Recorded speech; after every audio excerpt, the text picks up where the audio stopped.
विधानसभा अध्यक्ष राहुल नार्वेकरांच्या ताफ्यातील गाडीला आग लागलेली आहे।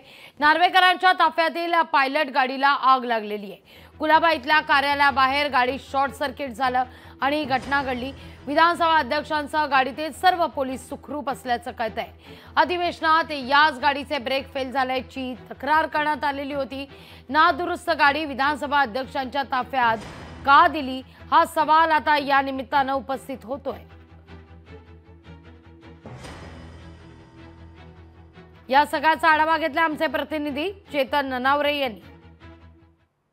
विधानसभा अध्यक्ष राहुल नार्वेकर यांच्या ताफ्यातील एका पोलीस वाहनाला शॉर्ट सर्किटमुळे कुठेतरी थांबावं लागल्याची माहिती समोर येत आहे। कुलाबा येथील जमुना सागर या नार्वेकर यांच्या कार्यालयाबाहेर ही गाडी उभी होती आणि आपण ज्या प्रकारे पाहू शकतो की चालकाच्या प्रसंगावनामुळे एकंदरीत या गाडीला आग लागण्याची घटना आहे ती टळलेली आहे।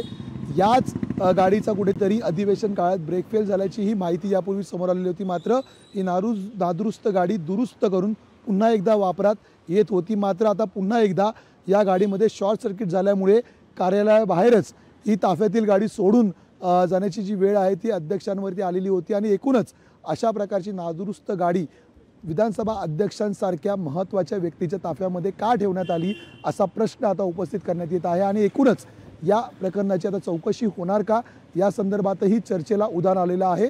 एकूणच प्रसंग अवधान जे चालकाने दाखवलं त्यामुळे गाडीला आग लागण्याची घटना आहे ती मात्र टळलेली आहे। त्यामुळे या गाडीतील चालकासहित सर्व पोलीसही सुखरूप असल्याची प्राथमिक माहिती समोर येत आहे। कॅमेरामन विनोद नाईकसह मी चेतन ननावरे, मुंबई। लोकशाही मराठी ऐका, पहा, जागरूक रहा।